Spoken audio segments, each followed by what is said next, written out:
నమస్కారం. శ్రీ గురు దత్తాత్రేయాయ నమః. ప్రస్తుతము బ్రేకింగ్ న్యూస్. తిరుమల తిరుపతి మహాక్షేత్రము యొక్క ప్రసాదము లడ్డు కల్తీ అయింది. హిందువుల మనోభావాలు దెబ్బతిన్నాయి. దీని గురించి నా మనస్సు బాధపడి నేనేదో 4 మాటలు మాట్లాడాలని వాళ్ళ ఈ ఛానల్లో మీ ముందుకు వచ్చి చెప్తున్నాను. ఒకటండి, హిందువులకు బలమైన నమ్మకము కలియుగ ప్రత్యక్ష దైవం శ్రీ వెంకటేశ్వర స్వామి. రాజకీయంలో అనేక అబద్ధాలు ఆడుతున్నారు. రాజకీయాల్లో అనేక మోసాలు జరుగుతున్నాయి. ఇష్టం వచ్చినట్టు కొట్టుకుంటున్నారు. విచక్షణ జ్ఞానం కోల్పోయి వయసు ఎంత వయసో మర్చిపోయి, ఏం చదువుకున్నామో మర్చిపోయి, ఆఖరికి అనుభవాన్ని మర్చిపోయారు, వయస్సుని మర్చిపోయారు, అన్నిటినీ మర్చిపోయి దుర్భాషలు ఆడుతున్నారు. ఇవాళ రాజకీయంలో ఏముందండి? ఎప్పుడూ నేను మాట్లాడలే, ఇలా క్షమించాలి. ఏమీ లేదు. 4 తిడితే ఆ రాజకీయ నాయకుడు ఫేమస్ అవుతాడు. ఇవాళ 4 మాటలు గట్టిగా ఎదుటి వ్యక్తిని తిడితేనో అరిస్తేనో ఫేమస్ అవుతాడు. వీటి జోలికి ఎప్పుడైనా వచ్చారండి? మీ అనేక అనేక అనేక బురద రాజకీయాలు నడుస్తున్నా కూడా మాకు అనవసరం. మీరు ఒకరినొకరు తిట్టుకున్నా మాకు అనవసరం. మీరు ప్రజలకు ఇచ్చిన వాగ్దానాలు చెయ్యకపోయినా మాకు అనవసరం. మేము పండితులం. మేమైతే ఏ రోజు కూడా ఒక దాని గురించి ఏంటి అని నిలదీయం. ఎందుకంటే మా ప్రపంచం శ్రీ కలియుగ ప్రత్యక్ష దైవము నివాసం ఉన్నటువంటి తిరుమల క్షేత్రం.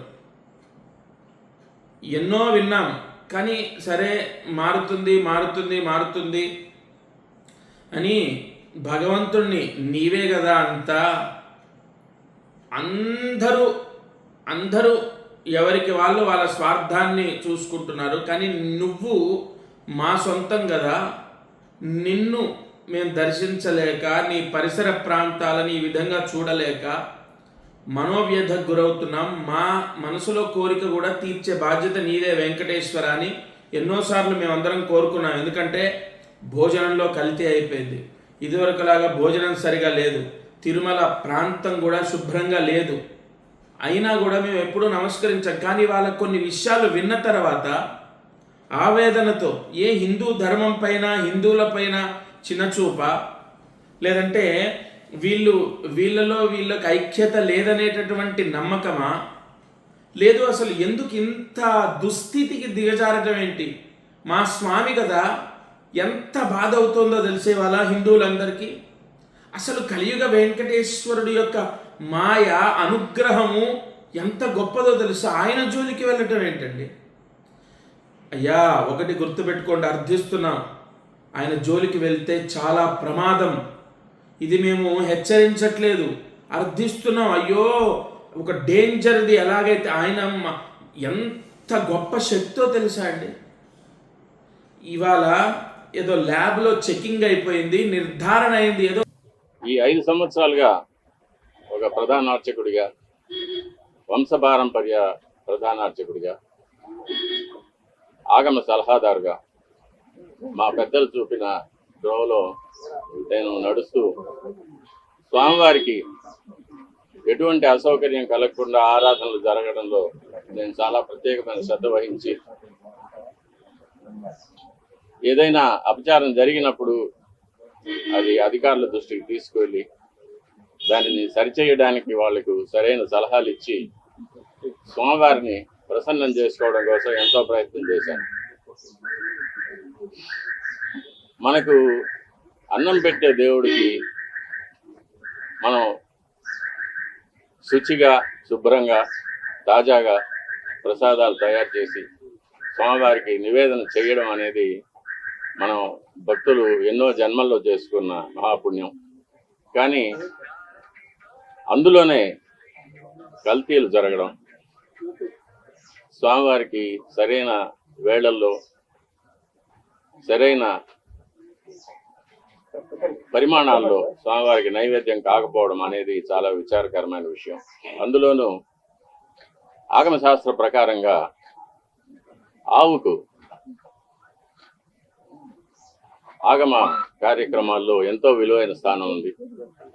గోక్షీరం కానీ ఆవు పాలతో స్వామివారికి అభిషేకం జరుగుతుంది. సుప్రభాతంలో ఏకాంత సేవలో నివేదన జరుగుతుంది.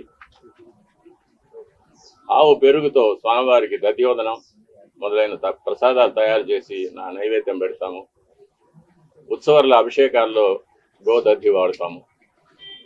గోఘృతం అనేది స్వామివారికి నైవేద్యాల్లో అన్నప్రసాదాల్లో పణ్యారాలనే లడ్డు వడ మొదలైన ప్రసాదాల్లో వాడతాము. అలాగే గోమూత్రం కానీ గోమయం కానీ యాగశాలను కానీ ఆలయాన్ని కానీ శుద్ధి చేయడానికి వాడతాము.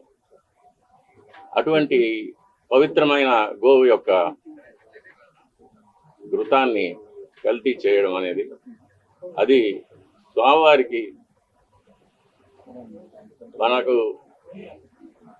జీవితాన్ని ఇచ్చే స్వామివారికి ఇటువంటి అపచారం జరగడం అనేది చాలా విచారకరమైన విషయం.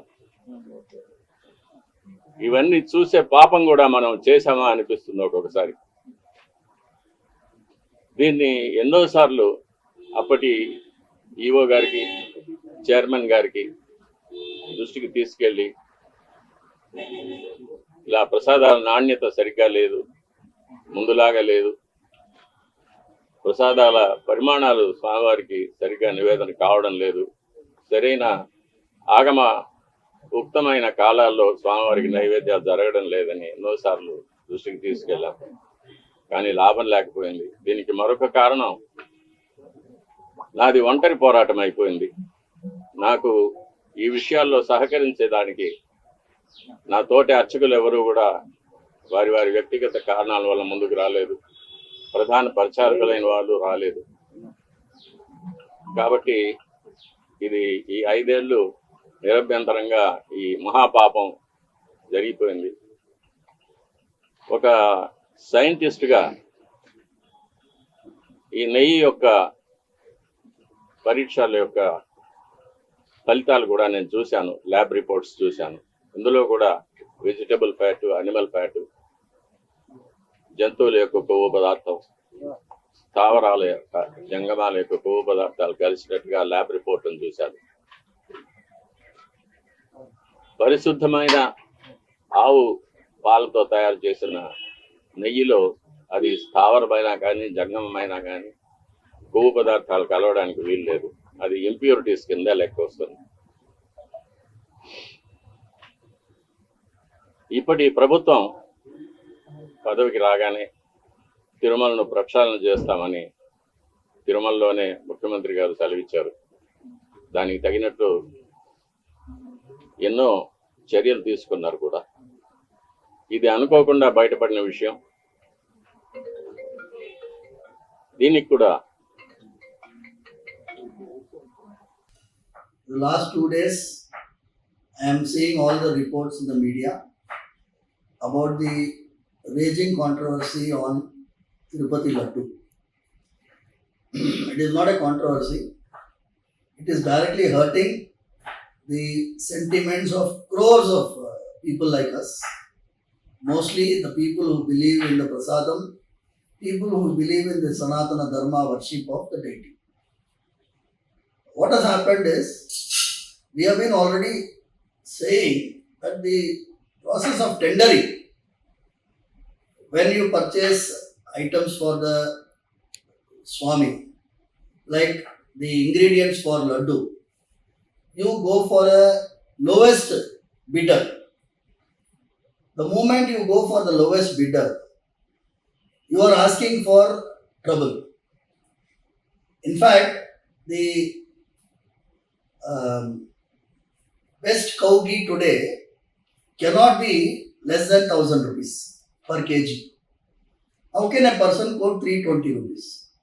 If somebody is quoting 320 rupees, I'm not going exact amount value, but if he is quoting 320 rupees, every packet of that might be containing adulterated ghee.